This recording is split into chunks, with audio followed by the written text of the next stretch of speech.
Welcome to this episode of Pilot Productions' Short History of the World podcast. In this episode, A Short History of the Moors, we explore the history of the Moors who came to Europe from what is now known as Morocco. For nearly 800 years, they ruled in Granada, and for nearly as long in a wider territory of what became known as Moorish Spain or Al-Andalus. Much of what the Moors built on the Iberian Peninsula and in their North African homelands has survived and can still be visited today. In this episode of Short History of the World, we explore the rich architectural legacy of the Moors, the dynasty that built an empire, and what they left behind. The contributor to this episode is author Barnaby Rogerson, who's authored a number of books on the civilization of North Africa and the Middle East. Our host is Ian Cross. Granada, the word in Spanish means pomegranate, a fruit brought here by Muslim tribes from North Africa in the 8th century. They were known as the Moors, and they came to Europe from what is now known as Morocco. Morocco, like Japan, is one of the states that survives. And their royal family is directly traced in a bloodline back to the Prophet Muhammad. For nearly 800 years, the Moors ruled in Granada, and for nearly as long in a wider territory of what became known as Moorish Spain, Al-Andalus. It's critical that all the dynasties got their great respect from what they could do in Spain. In Granada, where the Moors first came in 711, they built a fortress palace, the Alhambra. It was never conquered by their enemies, but in 1492 the Moors surrendered their citadel, by then the last outpost of Moorish Spain, to the Catholic monarchs Ferdinand and Isabel. It would bring to the end an era and mark the beginnings of the Spanish Inquisition. But much of what the Moors built survived and can still be visited today. The dynasties are everything. All built architecture, all the great monuments, all the battles tie in with the dynasties. In this episode, we explore the rich architectural legacy of the Moors, the dynasties that built an empire, and what they left behind. On a hill overlooking the Moroccan capital Rabat stands an ancient site that charts the birth of a nation. Only the giant storks nesting atop its ruins and ancient minaret populate the site today. But over the centuries, Chella, as it's known, was occupied by Carthaginians and then Romans, but more recently in the 14th century by Islamic sultans who erected a mosque, walls, and a necropolis where they buried their own. The imperial journey that would establish Morocco's 1,300-year history of unbroken dynastic rule would begin just 100 miles away, more than 1,000 years earlier. Volubilis, previously part of the North African Carthaginian Empire, became part of the Roman Empire after Juba II, a local Berber king, married the daughter of Anthony and Cleopatra. Thought to have been constructed in the 2nd and 3rd centuries during the reign of Emperor Caligula, it was buried by an earthquake in 1755 and wasn't discovered again until 1915. Volubilis grew from a provincial outpost to a substantial capital on the outskirts of an empire known as Roman Mauritania. It was important enough to have its own triumphal arch, the Gate of Tangier. It also contained small palaces and substantial houses with exquisite mosaic floors, still here today. The Arabs invaded Morocco in 683, inspired to spread their new religion, Islam. In 786, Arab leader Idris I, who claimed direct descent from the Prophet Muhammad, arrived in Volubilis. It marked the end of the Roman city. The local Berber tribes converted from Christianity, and Idris I was buried here in a hilltop town of Moulay Idris, just 3 kilometres away. It's still regarded as one of Morocco's most holy sites. The Moorish civilization is so dazzling, seemed to come from nowhere. And when we dig further, it gets even more mysterious. We know that it took 2 generations for the Arab armies to conquer North Africa. Then a small force of Arab and Berber warriors embarked on a series of raids across the Strait of Gibraltar into southern Spain. Tariq ibn Ziyad leads an army of no more than 7,000 Berber soldiers serving as recently converted Muslims, on a raid into Spain. He conquers the whole of the Visigothic kingdom. No one was expecting it. They were seen as liberators. The great Jewish communities in the city of Spain and the Catholics welcomed the Berber Muslims as liberators from the unpopular Visigothic Arian rulers that they'd been under for centuries. No one thinks that more than 60,000 Berbers and Arabs, almost certainly all men, ever migrated to make Muslim Spain. It's quite a small, tiny percentage. It's like the Norman Knights taking England in 1066, and perhaps that's the best parallel. So rapid was the Moors' expansion that soon a capital was established in the city of Cordoba.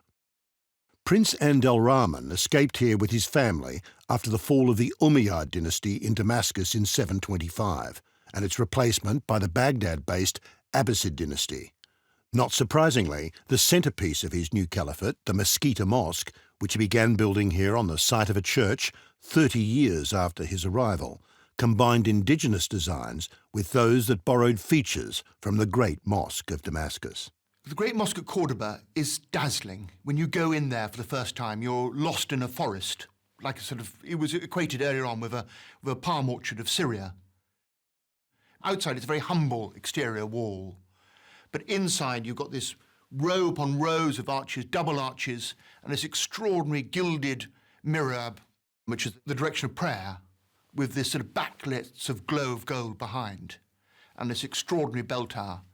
It was not composed by one man. In fact, we know that 4 great rulers all added, each one, as it were, doubling the mosque each time to show their power.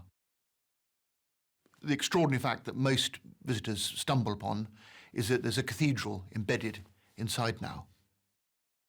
For nearly 500 years, and in particular during the 10th century, Cordoba was a beacon of civilization, a cultural capital that lived peacefully with a multi-ethnic population, including Jews and Christians.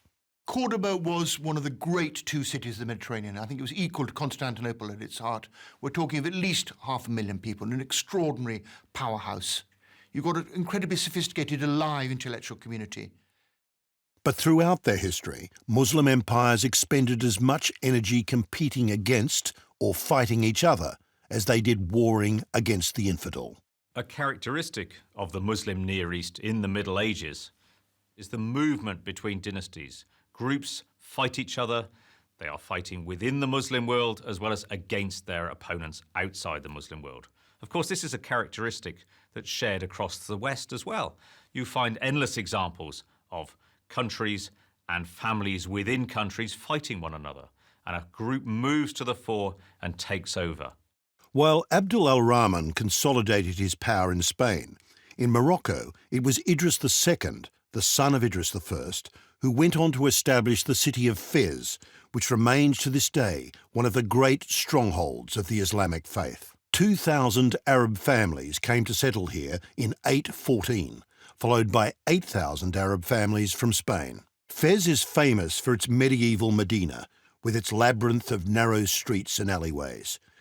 This giant walled city, home to 70,000 people, is the world's largest urban car-free zone, and everything today still needs to be brought in by hand-pulled carts or even donkeys. The heart of the city is its 9th century Karawan Mosque, established in 859, which is also the sanctuary for the tomb of Idris II.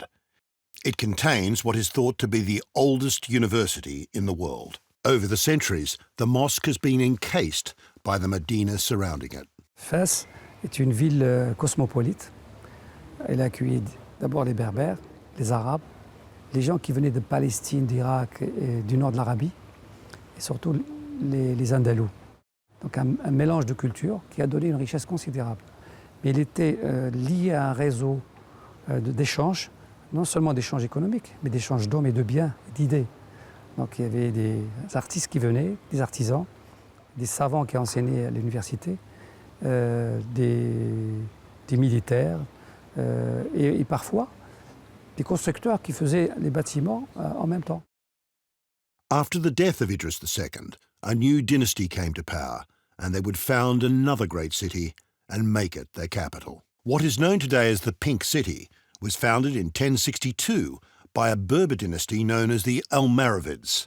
Their most charismatic leader was Yusuf bin Tashfin. The Almoravids constructed a 20-kilometre, 8-metre high mud wall around the city in 1126, giving a distinct colour which survives to this day. It's been repaired and rebuilt many times in the 900 years since. And they introduced an ingenious underground irrigation system that still supports a vast palmyra outside Marrakesh. The Almoravid version of strict Orthodox Islam spread across Morocco and into neighbouring Algeria. And at the age of 80, Yusuf bin Tashfin launched a series of daring invasions of the Iberian Peninsula. In terms of a powerful warlord figure, Tashfin is the great figure. I mean, he remains a Puritan from the desert, wearing clothes that were woven by his own family, waging a holy war for 45 years. To protect their newly won territory, the Moors built giant fortress palace complexes known as Alcazabas. Construction of some, like the old Alcazaba at Malaga, had begun more than 200 years earlier during the reign of Cordoban-based dynasty of Abd al-Rahman. But the Almoravids embellished the Alcazaba, adding many of the 100 towers that survive to this day. A series of fortified gates take you to the inner sanctum of the palace grounds. The Moors were renowned for their gardens and use of water, delivered by simple but ingenious irrigation methods to create an ambience of peace and tranquility to their surroundings. But the Moors also built more practical structures used for defence only. Further northwest on the banks of the Guadiana River in Merida, where the Romans had built one of the longest bridges ever constructed by the empire, the Moors built this Alcazaba on the site of a previous Visigoth fortress. And in Seville, on the banks of the river Guadalquivir, the Torre de Oro watchtower was constructed in 1221. It's still here today. The Moors' territory stretched as far north as Zaragoza near Barcelona, where they constructed the Aljaferia Palace, which hundreds of years later would be occupied and converted by Spanish monarchs. Many conquests of the Iberian Peninsula were launched from here, the modern-day capital of Morocco, Rabat. But right from the start, the battles between Moors and Christians seesawed over the decades, a pattern which would be repeated over the centuries. As early as the 11th century, Moors would return from Spain after military defeats, and in Rabat they settled here in the Rabat harbour entrance, in an area known as the Kasbah of the Ouidas. The unique blue and white washed homes of the refugees are still here today. The Almoravids also embellished Fez, in addition to their capital Marrakesh. Skilled craftsmen were imported from Spain. Countless new buildings and fountains were erected.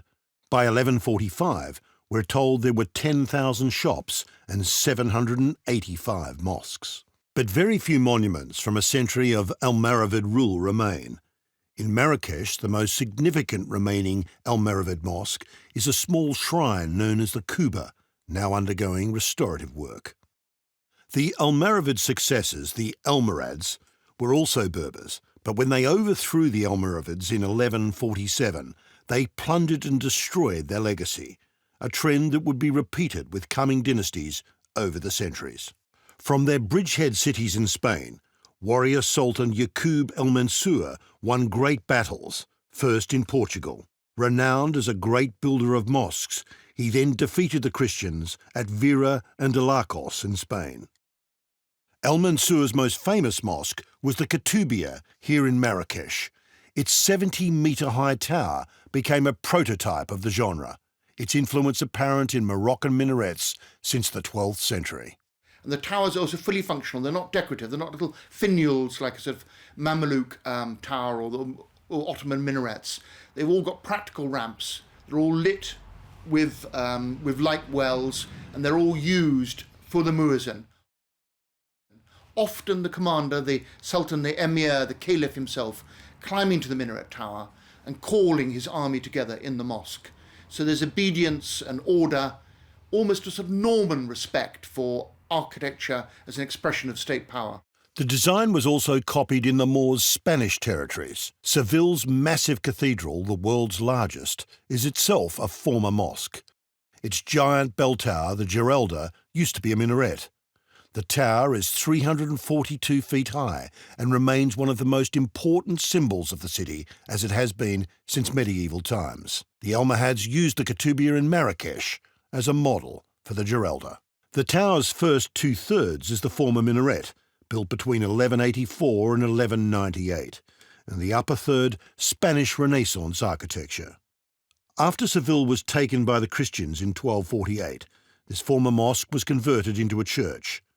The final third of the tower is today an outstanding example of the Gothic and Baroque architectural styles. It's quite startling going into the cathedral in Seville.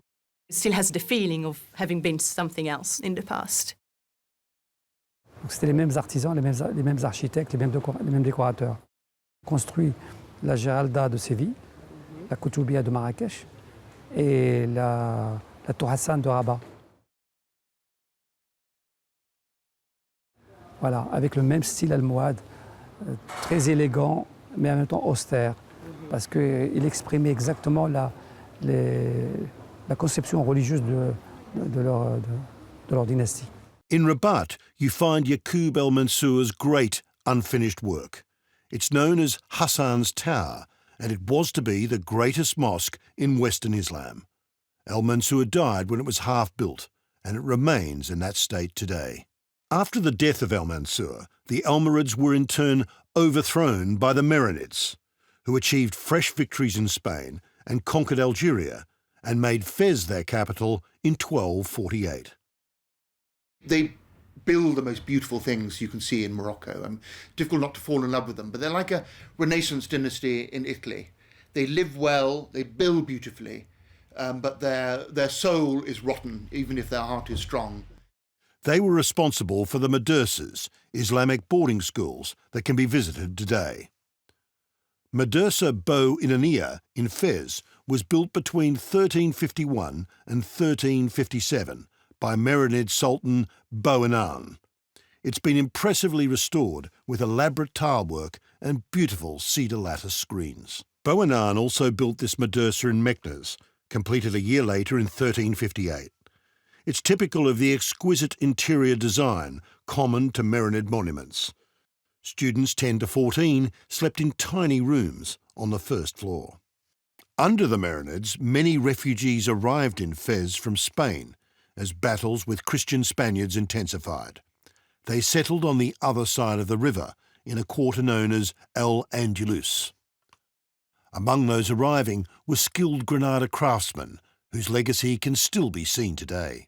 Ceramic workshops produce the intricate handmade tiles that decorate so much here and are now made for export. But we know that there was a rich exchange of both Jews, Muslims, trading and moving from Morocco to Spain, the whole period. And when we look at archaeological digs, I'm afraid you can see the ceramic tradition was much finer in Moorish Spain.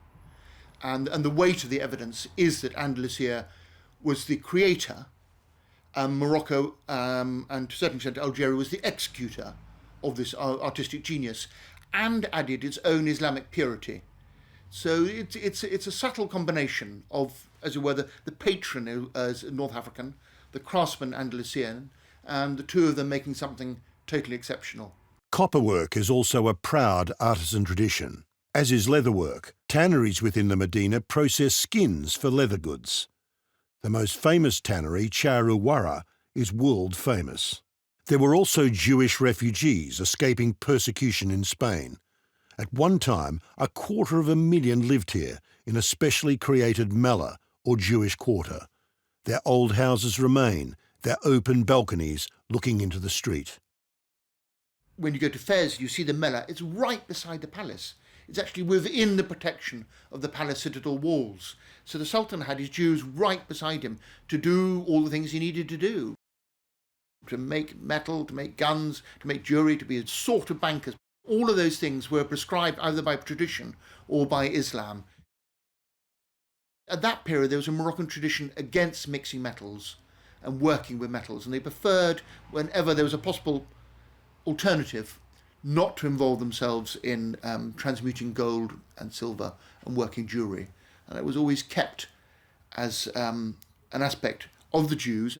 Less than 100 Jews remain, a bygone era symbolised now by the Jewish cemetery, where a sea of blindingly white tombs stretched down the hill from the Mellah.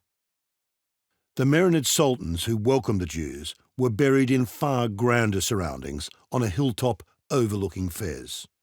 But the Marinid dynasty grew unpopular, protected by Syrian mercenaries, and their tombs were ransacked and made ruinous long ago.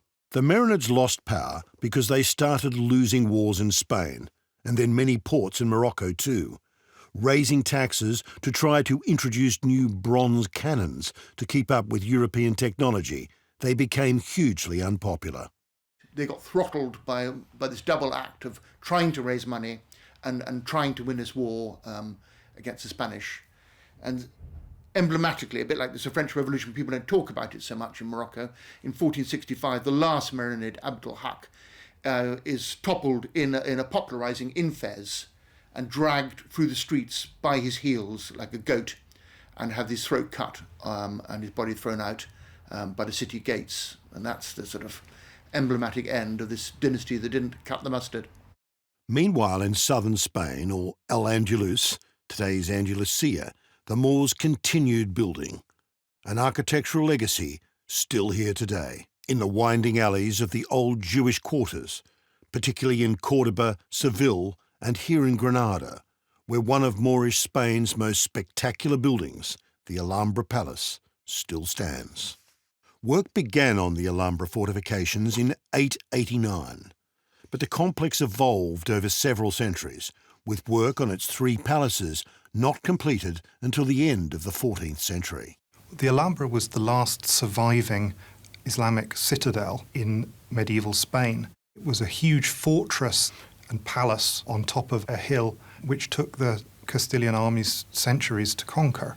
In 1492, the Emirate of Granada was the last bastion of Moorish Spain to fall to the Reconquista, led by the crusading Isabel and Ferdinand. The last Moorish emir, Boabdil, surrendered to the Spanish monarchs on the plain below the fortress. The Alhambra itself was never taken, but the royal standard of the Catholic monarchs soon flew from the watchtower atop the fortress citadel. The Catholic monarchs then moved into what was the most exquisite of buildings that the Moors had created during their 800-year rule. The Alhambra complex is vast, covering 35 acres, and has a number of grand features. The protective Alcazaba, or fortress, at its western end is the oldest part of the complex, and built on an isolated and precipitous headland, making it impossible to take. The rest of the plateau comprises a number of earlier and later Moorish palaces, enclosed by a fortified wall and 13 defence towers. 30 years after their victory, the new Spanish monarch, Charles I, built a giant Renaissance palace in 1526 right in the heart of the complex. It sits uneasily today amongst the Moorish architecture of the Alhambra. The main entrance to the Alhambra was the Gate of Judgment. Built in 1348, with its massive horseshoe-shaped arch, the hand of Fatima, with fingers outstretched against the evil eye, is carved above the entrance. The royal palace complex consists of three main palaces. The oldest is the most modest, and was used for business and administrative purposes. The Hall of the Ambassadors is the largest room, and was used for welcoming important visitors. The Moors' pleasure gardens and courtyards, with water features as its lifeblood, add to the Alhambra's restful, exotic aura. The entire complex overlooks the old district of El Bazin, where Muslims continued to live for decades after the Reconquista. Soon after the last Moors were overthrown, the Inquisition intensified, and Jews tolerated under Islam were driven out too, or killed, the victims of a bloody and barbarous witch hunt by inquisitors. Isabel and Ferdinand's lieutenant, Thomas de Torquemada, ran 100,000 trials, burnt 2,000 at the stake, and advised Ferdinand and Isabel to issue the Edict of Expulsion. This led to 100,000 Jews converting to Christianity and another 200,000 who didn't, being forced to leave the country. The Inquisition was crucial in some ways in trying to uncover the true nature of people's beliefs. And one of the reasons why the Inquisition was founded in the first place was to police the boundaries between these different ethnic populations and to ensure that religious conformity and homogeneity existed throughout the kingdoms of Spain.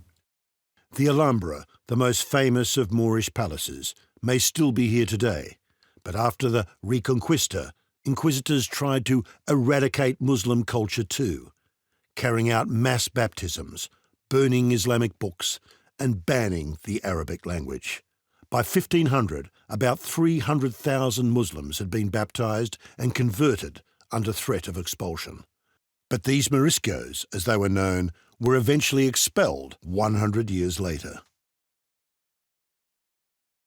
The Christian victory over the Moors in Spain in 1492 had resulted in the mass exodus from the Iberian Peninsula of both Muslims and Jews. The Reconquista is one of the world's great tragedies, which I'm afraid the West doesn't pay enough attention to. The Muslim people of Spain were given the choice ultimately to convert or to flee, to go and settle in the rest of the Mediterranean or on the North African coast. Even though they converted to become Christian, even they were expelled, although they'd been Christians for generations. And then, curiously, then had to convert to being Muslims back in their North African homeland. For more than 100 years, embittered Moriscos, as they were known, were among those who took to the seas off the Iberian Peninsula, pirating European ships and enslaving their crews. The Barbary Corsairs, as they were called, the Corsairs of North Africa, of which the Barbarossas were the preeminent example, traumatized the coasts of Spain and Italy. Incessant raiding of villages, capturing of ships, plundering of islands, created a psychological terror in the people of the Christian Mediterranean that it's hard to imagine now.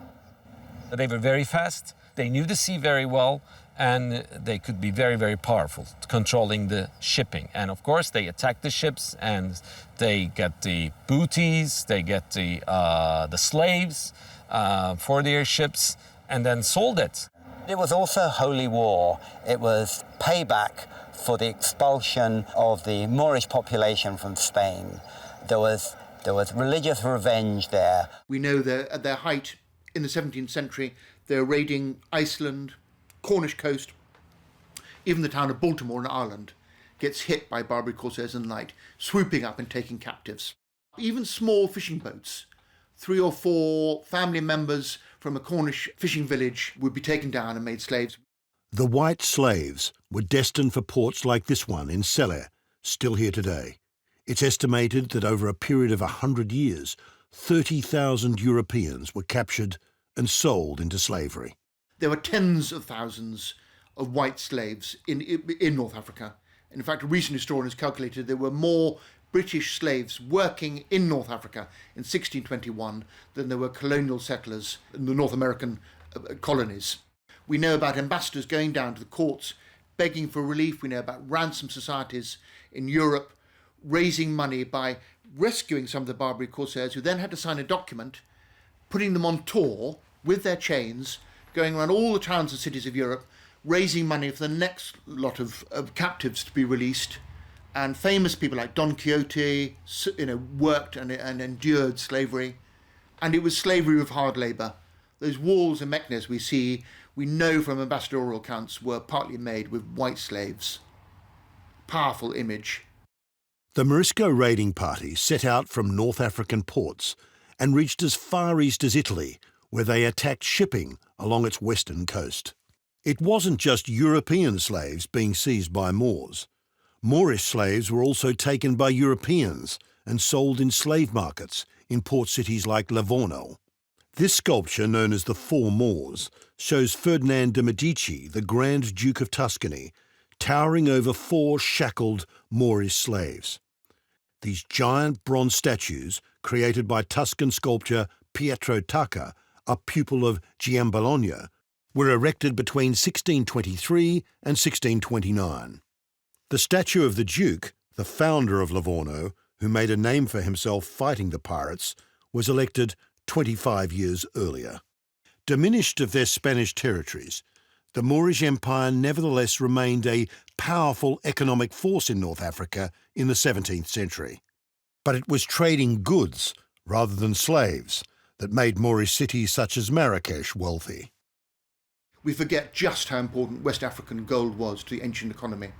It paid for everything. It was like the oil and the gas of our day.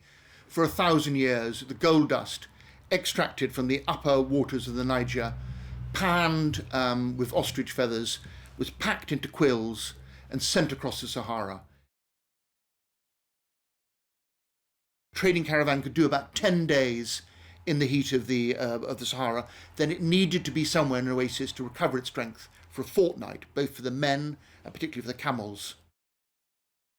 And then they'd be ready for another 10 days, and they'd need to have another safe spot. And the camel caravans would be thousands of camels. So this is a great military occupation, and finally arrive at the portals of North Africa, like Sijil Massa in Morocco, Ghadames in Tunisia and Libya, and feed this vital gold up to North Africa and to the rest of the world. Controlling gold routes fed all of the great state building projects, and it meant the Saharan trade routes were terribly important, and controlling of the Saharan oases were absolutely vital, like the ports and the airports of our modern day. And it explains the savagery of which the medieval dynasties attacked each other, because actually what they were attacking and what they were trying to control was this vital gold trade route. In the Medina of Marrakesh, one can still find many caravanserais. Nearly 150 still survive, where valuable merchandise was stored and where merchants and traders who brought these cargoes from inland Africa could also stay on the first floor. The great beneficiaries of this lucrative trade were Morocco's new dynastic rulers, the Saadians. They came to power as holy men in southern Morocco in charge of the jihad, trying to get the Portuguese out of all these coastal ports and fortresses they'd established, which they achieve by masterminding a 2-generation-long war against the foreign invaders.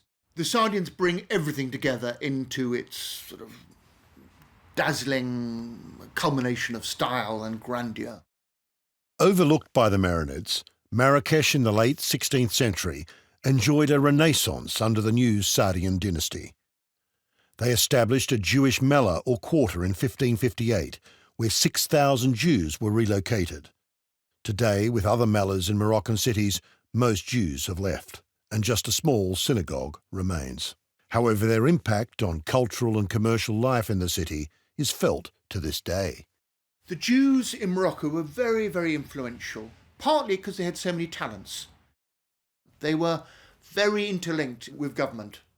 Things like being ambassadors, traders with foreign powers. Moroccan Muslims saw the Christians quite rightly as their enemy, or attacking them, and whenever possible they would use a Jewish intermediary, both as an ambassador, a spy, contrabandist, dealing in the early arms trade. It's often forgotten that Protestant England benefited from the secret arms trade with Morocco, and the interconnection was always a Jewish middleman.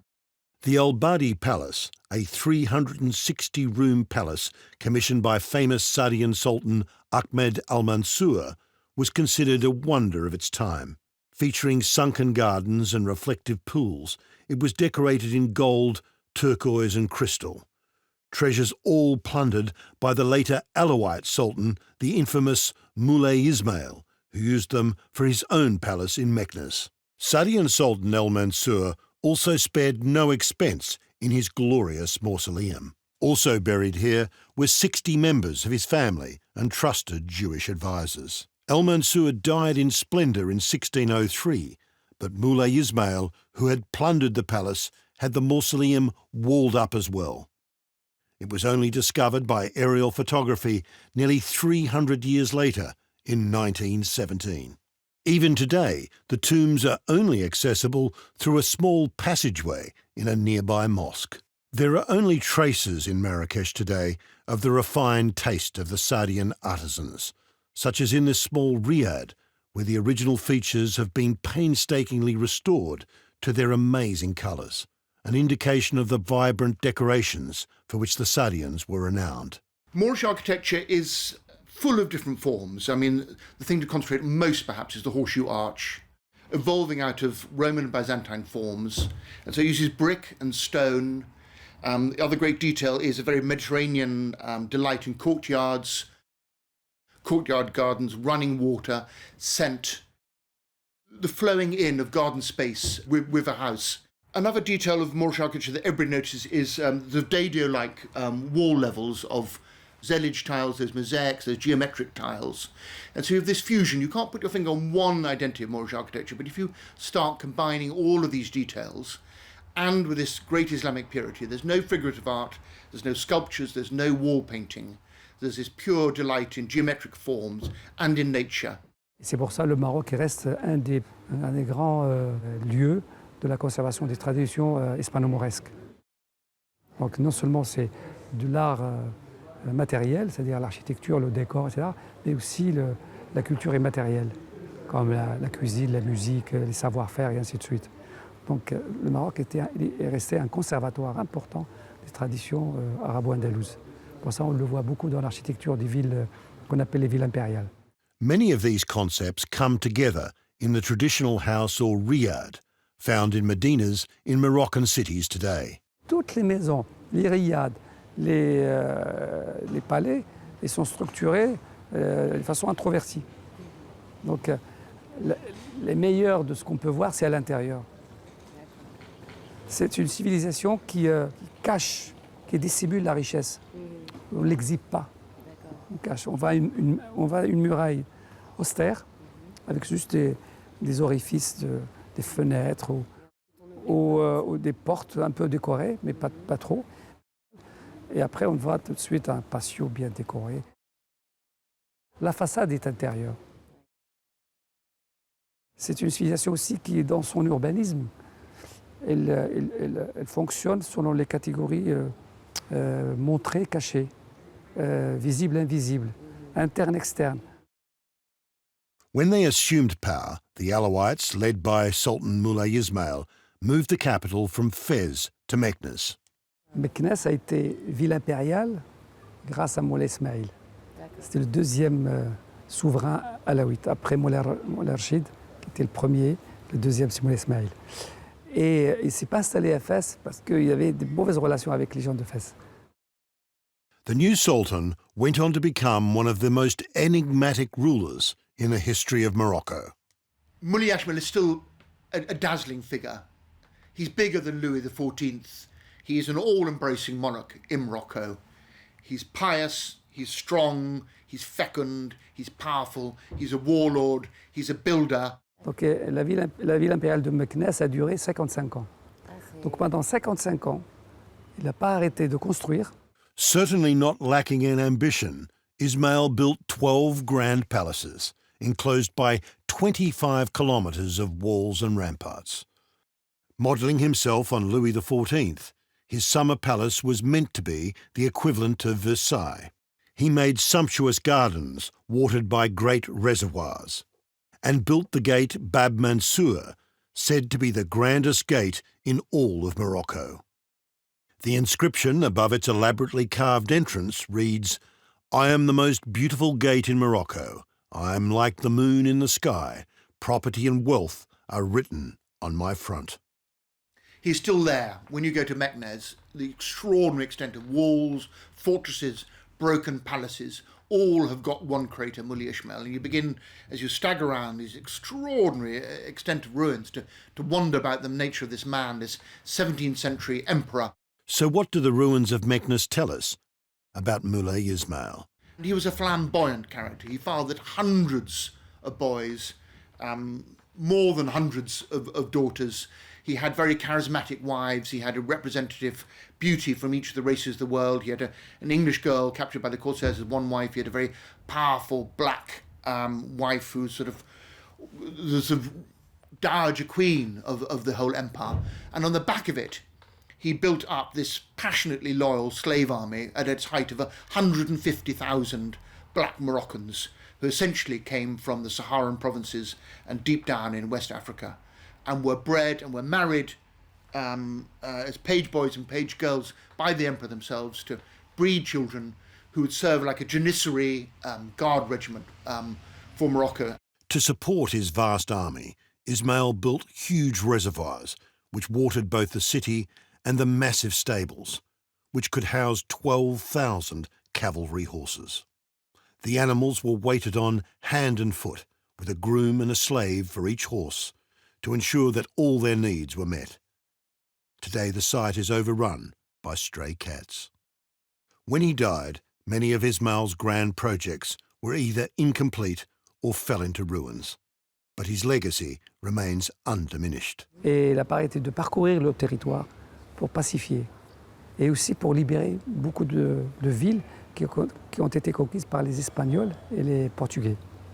Donc, à cette époque, les côtes marocaines étaient complètement occupées par les Ibériques. But the grand square where public executions took place, and where Ismail expected an army of 150,000 black slave soldiers from Sudan, is now the thriving heart of the old city. And within the grounds of one of his royal palaces, one of his Alawite descendants, the last king, Hassan II, a mad keen golfer, built a golf course enclosed by Ismail's magnificent walls. Hassan II died in 2003 and is buried in this magnificent tomb here in Rabat next to his father, Mohammed V, who was the last Sultan of Morocco before the title was changed to king in 1957. The mausoleum is situated adjacent to Hassan's tower, the great unfinished monument of Sultan El-Mansur. Hassan's son, Mohammed VI, is now on the throne. Like other Alawite sultans, he claims descent from the Prophet. As such, he's both the country's spiritual leader and head of state. His family remains one of the world's most wealthy.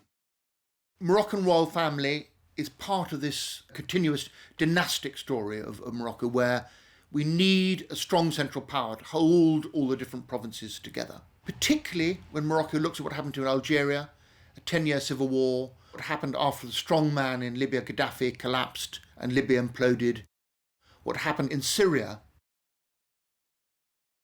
And so although Morocco could be freer if you compare it to its northern neighbours, to France and Spain, it's also an extraordinary success story if looking in its own hinterland.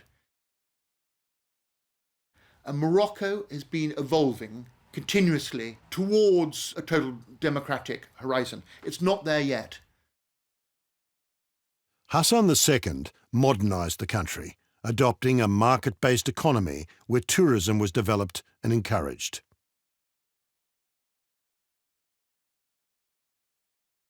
His son, Mohammed VI, even built a surf club here in Rabat.